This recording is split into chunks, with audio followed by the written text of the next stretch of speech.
আসসালামু আলাইকুম। সবাই কেমন আছেন? আশা করি সবাই ভালো আছেন। আমি অনেক ভালো আছি। আবার চলে আসলাম বরিশাল পিরিজপুর স্বরূপখালী উপজেলা সারসিনা পাক দরবার শরীফ। তাই এখানে নদীর পাশে আমরা বসে আছি আর একটু আপনাদের দেখানোর চেষ্টা করছি যে গাছপালাগুলা কীরকম, বা এই জায়গায় বিকালের দৃশ্যগুলো অনেক সুন্দর দেখা যায়।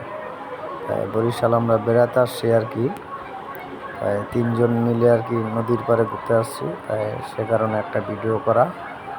ওই রুবেল ভাই আছে আর ওটা ইমরান ভাই। আর এটা হচ্ছে সন্ধ্যা নদী হচ্ছে এই সারসিনা পাকদরবার শরীফের পাশে অবশিষ্ট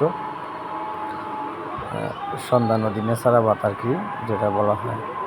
একটু সামনে দেখতেছি কি দেখা যাচ্ছে। আপনারা যারা এই জায়গায় আসতে চান তারা বরিশাল নতুল্লা বাতাইশা যায় স্বরূপকাঠি থেকে বাস আসে ডাইরেক্ট।